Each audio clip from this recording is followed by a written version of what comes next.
Pelemakan saya mah banyak, imun saya mah kuat. Ngapain vaksin jadi bego kali? Ingusnya keluar.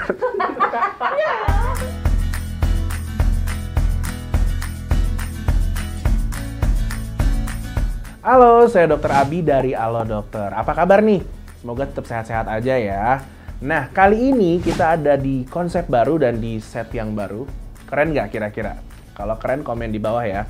Nah, untuk kali ini kita akan membahas mengenai vaksin COVID-19 dan saya akan memberikan reaksi. Makanya konsep kali ini kita beri nama Reaksi Dokter. Nah, tapi saya belum tahu nih kira-kira apa aja yang bakal saya reaksiin nanti. Kira-kira apa ya? Kita lihat aja deh nanti dari tim Alo Dokter udah nyiapin apa aja nih. Semoga menarik dan bisa menambah informasi untuk semuanya ya. By the way, kalau kamu juga pengen tanya-tanya lebih lanjut seputar vaksin COVID-19 ataupun masalah kesehatan lainnya, kamu bisa loh langsung chat bersama dokter di aplikasi Alo Dokter. Responsnya cepat, jawabannya akurat. Nggak sampai 5 menit, pertanyaan kamu udah bakal dijawab oleh dokternya. Karena dokter di Alo Dokter udah terlatih untuk memberikan informasi medis yang terpercaya, ramah, dan mudah dimengerti. Pilihan dokternya juga lengkap, mulai dari dokter umum, sampai dokter spesialis seperti dokter anak, dokter kulit, dokter bedah, dokter kandungan, psikolog, psikiater, dan dokter gigi pun ada. Dan kalau dirasa perlu, dokternya juga bisa resepin kamu obat yang bisa kamu tebus langsung lewat aplikasi Alo Dokter di fitur Alo Shop, yaitu solusi aman dan terpercaya untuk belanja online kebutuhan kesehatan yang kamu perlukan. So, tunggu apa lagi? Langsung aja download aplikasi Alo Dokter di Google Play dan juga App Store. Oke, sekarang kita baca yang pertama dulu ya. Nah ini. Vaksin ternyata bisa mengganggu penglihatan. Oke, kita baca dulu. Hati-hati jika ingin menerima vaksin COVID-19 karena kandungannya bisa menyebabkan gangguan mata hingga menjadi minus, buram, bahkan bisa sampai buta. Gangguan mata tidak langsung muncul tapi berangsur-angsur setelah beberapa bulan sejak vaksin. Oh gitu. Awalnya terasa seperti minus mata bertambah, makin lama makin buram, lama-kelamaan akan menjadi buta. Jangan vaksin, sebarkan ke yang membutuhkan. Oke, berarti dulu saya minus ini kenapa matanya ya? Jangan-jangan gara-gara imunisasi.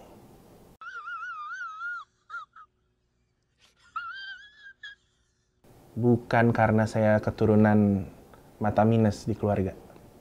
Atau karena anatomi mata saya. Ngeri juga. Loh, pantesan aku kok ngerasa minus mataku nambah. Udah 2 kali vaksin, makin lama makin buram. Berarti gara-gara vaksin ya. Coba dilihat dulu. Ini gara-gara vaksin. Apa memang ada matanya memang ada keturunan minus di keluarga?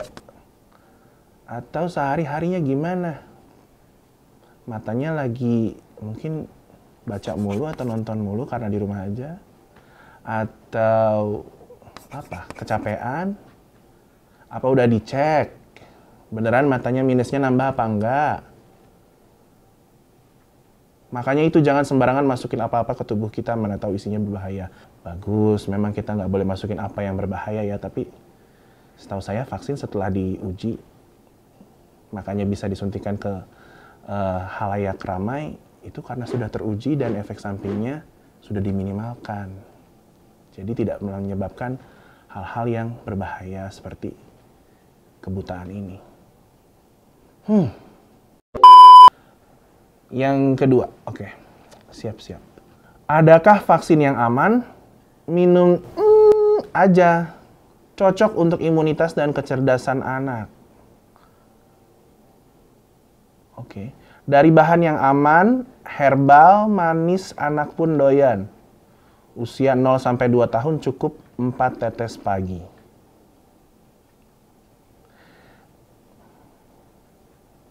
Vaksin ada sih yang ditetes ya. Yang kayak buat anak-anak. Tapi sejauh ini vaksin COVID kayaknya belum ada, masih yang disuntik. Terus kenapa harus diminum 4 tetes setiap pagi gitu? Ini vaksin apa vitamin? Kalau vaksin jangka waktunya nggak tiap hari gitu loh. Ada yang cukup sekali udah, atau perlu diulang dalam, misalkan kalau di bayi itu pas dia baru lahir, ntar disuntik lagi sebulan kemudian, terus 6 bulan kemudian, atau 2 bulan selaknya gitu. Kalau tiap hari mana namanya obat atau vitamin gitu. Terus ini katanya herbal manis dari bahan alam yang aman. Kata siapa? Mending kalau ada izin BPOM ini ada nggak ya? Nggak tahu dah. Soalnya kayaknya dari gambar produknya ini cuman capturean aja sih. Nah, ini hati-hati ya teman-teman kalau lihat kayak ginian baru capturean terus langsung percaya. Kita harus kritis, cari tahu dulu itu barangnya dari mana, produsennya siapa, sudah teruji secara klinis atau belum, sudah diuji oleh BPOM atau belum, diakui tidak oleh Kementerian Kesehatan. Nah kayak gitu-gitu kita harus lebih kritis dan cerdas. Oke, yang ketiga ini ada video kreasi yang kayaknya terinspirasi juga nih dari pesan-pesan berantai yang kurang bisa dipertanggungjawabkan. Kita lihat dulu ya. Gue pas tahu vaksin COVID-19 bisa bikin mandul. Apa omongan tetangga nanti kalau gue mandul? Ini kebiasaan kita ya, terlalu memikirkan omongan tetangga, tapi memang kadang omongan tetangga lebih pedas dari cabai.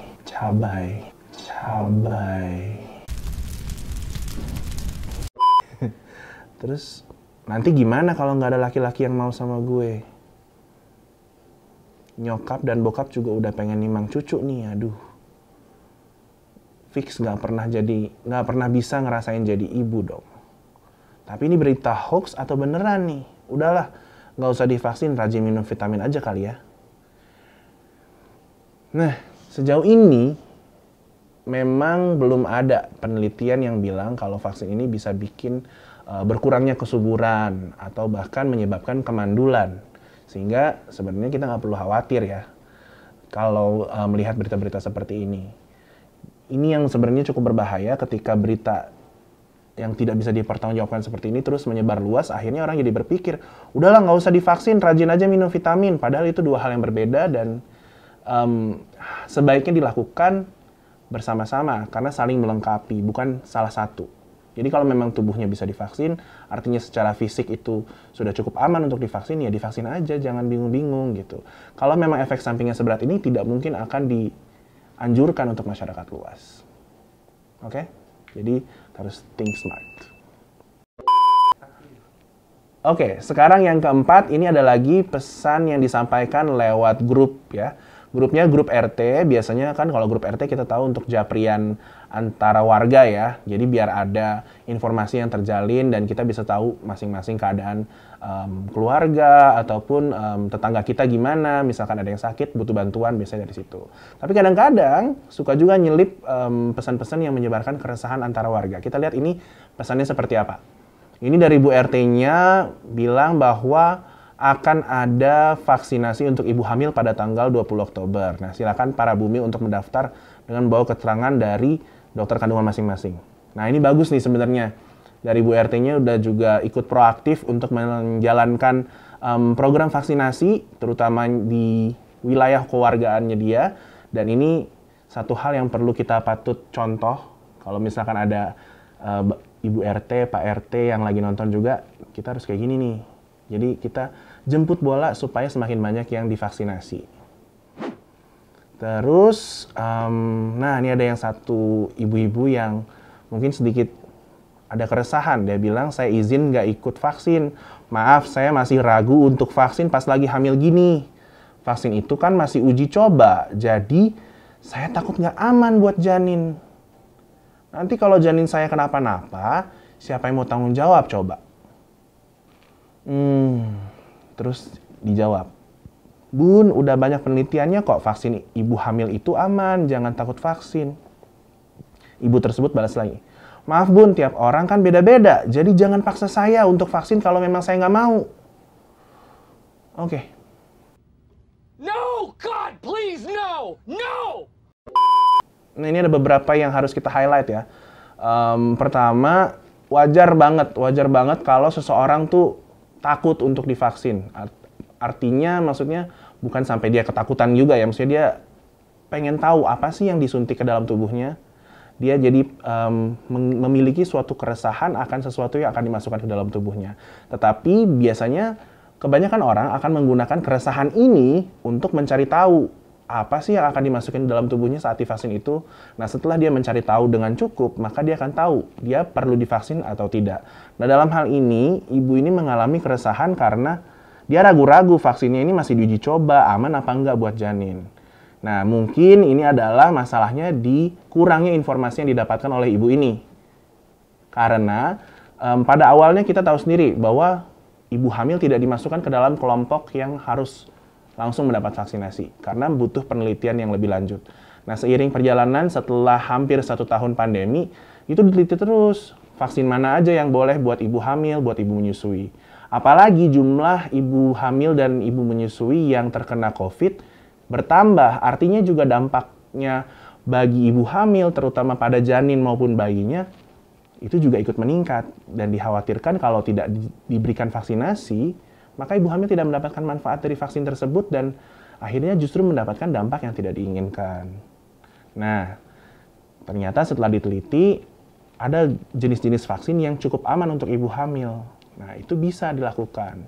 Misalnya yang vaksin tipe inactivated, seperti Sinovac, dan juga tipe mRNA seperti Pfizer. Nah, kayak gitu bisa.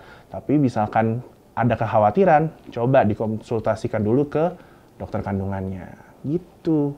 Jadi jangan karena kita takut, terus kita cuma cari tahu sedikit-sedikit, dapat hal-hal yang meresahkan, udah nggak mau tahu lagi deh. Pokoknya nggak mau aja.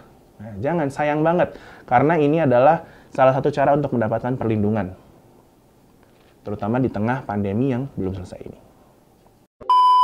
Oke, yang kelima ini ada lagi yang disebar di grup chat keluarga. Kita lihat dulu ya.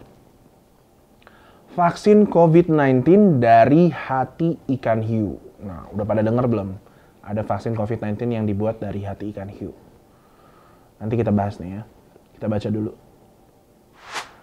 Squalene adalah ekstrak minyak ikan dari ikan hiu botol yang hidup di laut pada kedalaman antara 300 sampai 1000 meter dari permukaan laut. Manfaat dan kegunaannya untuk menjaga kesehatan jantung dan mengurangi risiko penyakit jantung koroner, melancarkan metabolisme tubuh, sebagai penyedia dan asupan oksigen ke semua jaringan tubuh, sebagai antioksidan yang dapat mencegah pertumbuhan jaringan kanker, menstabilkan kadar gula darah dalam tubuh, membantu detoksifikasi dari dalam tubuh.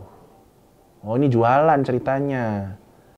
Alatnya putar satu arah seperti ini. Tempelin aja, masukin seragamannya kayak mulai hari Senin, Selasa, Rabu, Kamis, Jumat, Sabtu, Minggu. Kalau udah rapi, angkat satu digeser lemari longgar. Nah, ini sepertinya adalah dua hal yang berbeda, tapi dikombin jadi satu dengan tujuan sebenarnya dia ingin menjual produk. Ya nggak masalah sih mau jualan ya. Namanya orang usaha, tapi memang harus kita hati-hati saat menjual suatu produk dan memperhatikan apakah informasinya sudah tepat. Di sini kan headline yang dipakai adalah vaksin COVID-19 dari ikan hiu. Sementara yang dijual adalah suplemen yang terbuat dari ekstrak minyak ikan hiu. Jadi ini dua hal yang berbeda sebenarnya. Jangan sampai kita jadi menyangka bahwa suplemen ini bisa menggantikan vaksin COVID-19. Nah, bicara tentang vaksin COVID-19 dari hati ikan hiu, saya imbau lagi untuk semua yang lagi nonton agar tidak langsung mengambil ini mentah-mentah ya. Ini sempat jadi perbincangan karena memang ada penelitian yang menemukan bahwa pembuatan vaksin COVID-19 bisa dibantu dengan bahan baku dari hati ikan hiu atau minyak ikannya. Tetapi bukan berarti minyak ikan hiu yang terbuat dari hati ikan hiu misalnya, itu bisa menggantikan vaksin COVID-19 yang sudah ada sekarang. Nah, vaksin COVID-19 tetap bahan dasarnya dia butuh sesuatu yang ada hubungannya dengan virus tersebut. Misalkan virus corona nih, kita ngomongin vaksin virus corona. Vaksin yang terbuat dari virus corona yang sudah dilemahkan atau dibuat inaktif, itu sudah ada seperti vaksin Sinovac. Jadi, memang harus ada kaitannya dengan virus corona gitu. Atau misalkan yang terbuat dari materi genetik yang sudah dimodifikasi seperti yang jenisnya vektor seperti AstraZeneca ataupun mRNA seperti Pfizer dan juga Moderna. Jadi sekali lagi kita harus lebih cermat mengenai berita-berita seperti ini ya. Terus gimana dok soal si squalene tadi? Apa emang ada manfaatnya apa enggak? Nah, itu sebenarnya memang suatu suplemen yang sudah cukup lama digunakan. Dan dari beberapa penelitian memang bisa memberikan manfaat-manfaat tertentu untuk kesehatan. Akan tetapi, itu adalah manfaat-manfaat yang juga bisa didapatkan dari nutrisi lain juga. Jadi bukan spesifik hanya bisa didapetin dari minyak ikan hiu ini aja. Makanya kita nggak wajib-wajib banget untuk mengonsumsi suplemen tersebut. Apalagi sekarang-sekarang ini juga sudah mulai digalakkan mengenai penyelamatan biota laut dan juga lingkungan. Nah, pembuatan squalene ini dikhawatirkan justru bisa merusak hal itu, sehingga tidak dianggap ramah lingkungan dan sebaiknya tidak dilakukan kembali. Jadi produksinya juga sudah mulai dikurangi di mana-mana. Nah, untuk kita semua, kalau memang membutuhkan suplemen untuk daya tahan tubuh, lebih baik konsultasikan dulu ke dokter. Untuk yang keenam ada video nih, mana asisten? Ada. Oke. Kita lihat ya. Cuy, lo udah vaksin belum? Udah, gua mah udah lama vaksin Sinovac aja. Nah, bagus tuh, berarti lo nggak pilih vaksin. Kalau udah vaksin belum? Belum, gue mah nunggu Pfizer.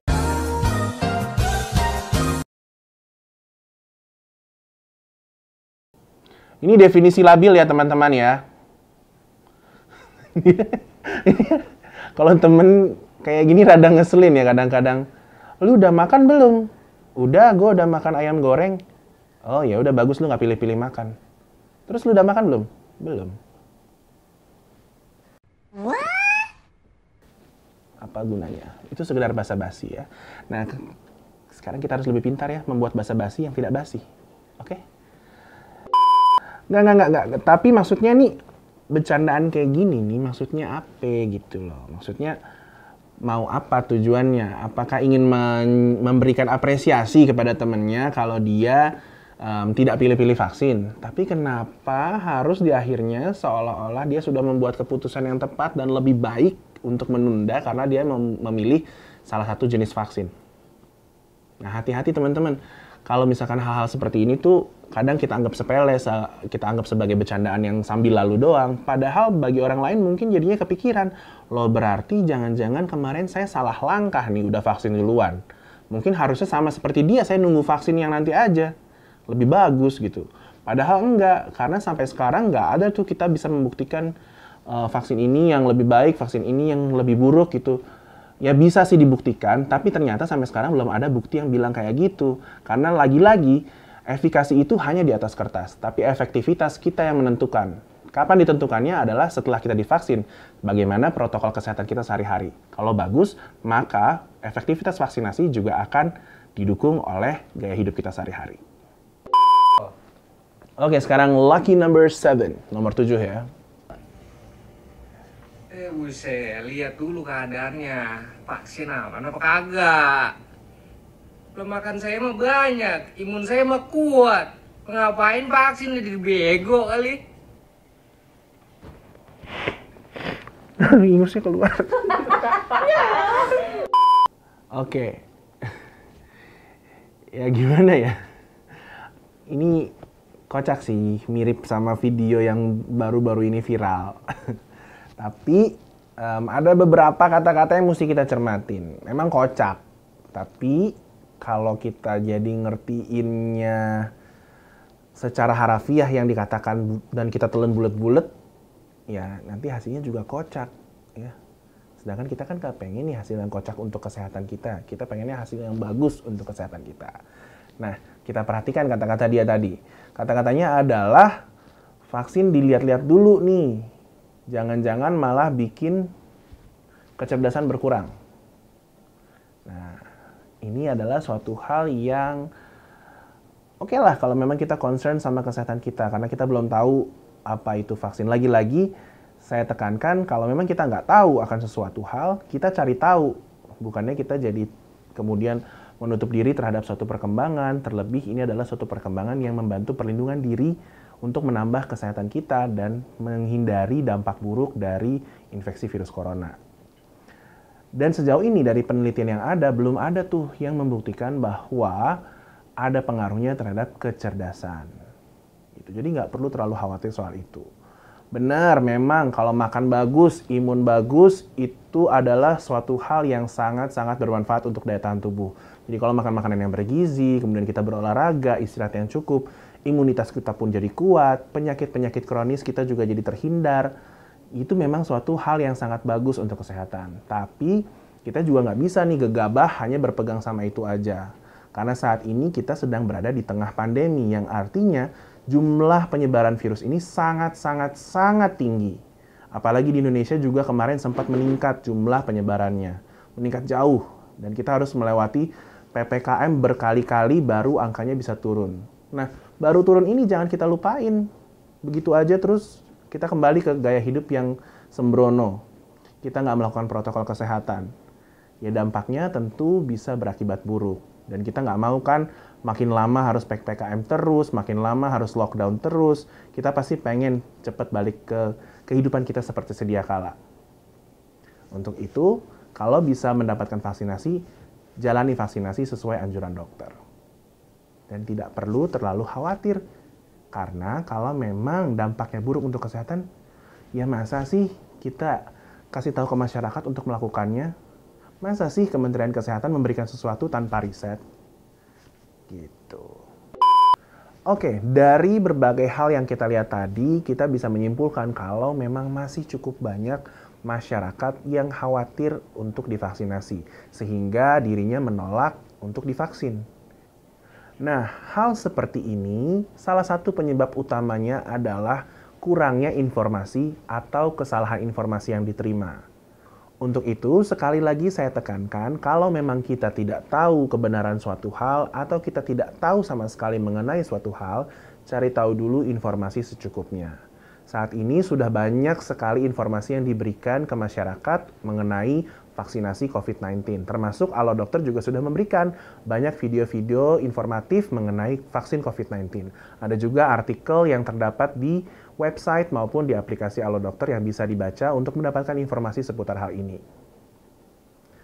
Jadi kalau kamu sewaktu-waktu mendapatkan suatu informasi, baik itu dari grup chat keluarga, grup chat pertemanan, walaupun kita biasanya bisa mempercayai orang tersebut, jangan telan suatu informasi bulat-bulat. Cari tahu dulu faktanya. Cari tahu dulu apa informasi yang sebenarnya mengenai berita tersebut.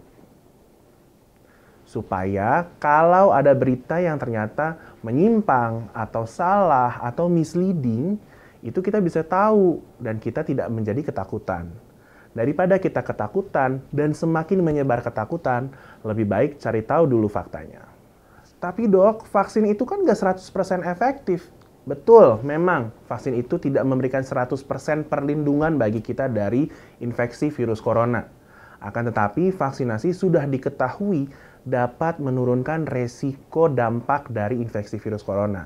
Jadi kalaupun sampai terinfeksi, kita diharapkan tidak perlu sampai harus mendapatkan perawatan khusus di rumah sakit yang tentunya bisa memakan biaya, memakan waktu, dan juga bisa berakibat fatal kalau memang terlambat dibawa ke rumah sakit.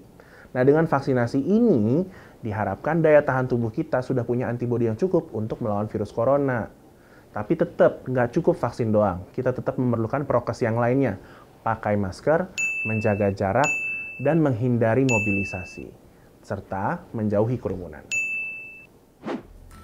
Nah, segitu dulu reaksi dokter dari Alo Dokter kali ini dengan topik vaksin COVID-19. Semoga bermanfaat ya. Kira-kira kamu pengen lihat reaksi dokter tentang hal apa lagi nih? Yuk langsung aja komen di kolom komentar di bawah. Makasih banget buat yang udah menyaksikan video ini sampai selesai. Jangan lupa untuk like, comment, share, and subscribe. Hidup sehat bersama Alo Dokter.